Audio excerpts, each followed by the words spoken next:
Wow Big atin sponsor may pasurpresang regalo para kay Krista.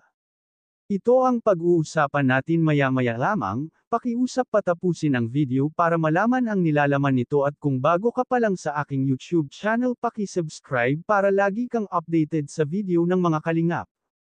Isang mapagpalang araw sa inyong lahat mga kalingap at mga ka-viewers. Alam naman natin lahat na sobrang mahilig talaga si Krista sa pagkakanta.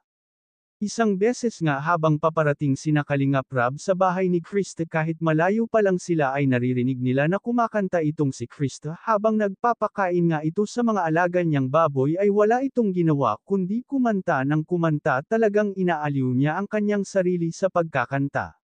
Habang papalapit nga sina Kuya Rab sa bahay ni Krista pinapakinggan niya ng mabuti ang boses ni Krista dito niya napagtanto na maganda nga talaga ang boses ni Krista.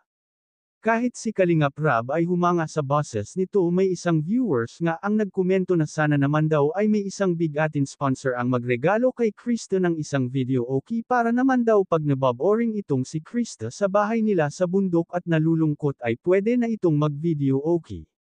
Siguro talagang walang pagsidlan ang tuwa ni Krista kapag nangyari iyon. Malay naman natin kasi habang tumatagal ay padami ng padami ang sponsor ng May Kris.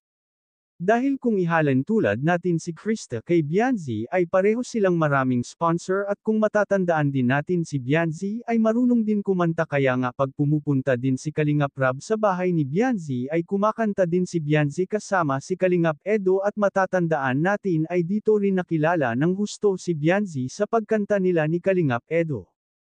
Kaya nga kung mapapansin natin ang bahay ni Bianzi ngayon ay may video okay sa loob.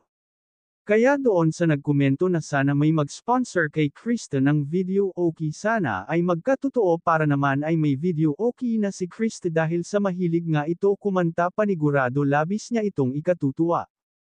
Siguro ay araw-araw na itong kakanta si Krista, para naman pag kumanta sila ni Mikoy ay mas lalong maganda na ang mga boses nila, pero itong si Krista ay trending ang kanyang hilig sa pagkanta. Kaya nga maraming viewers ang kalingap pag may Kris na dahil inaabangan nila ang bagong pasabog ni Krista, marami kasi itong inihahandang kanta pag dumarating na ang mga kalingap, kahit si Mikoy ay may nakahanda rin na kanta para kay Krista. Hanggang dito na lang muna ang update ko mga ka-viewers huwag natin kalimutan suportahan ang ama ng kalingap na si Val Santos Matubang at ang kanyang anak na si Kalingap Rab at ang munting channel kong ito. Maraming salamat po, God bless sa inyong lahat.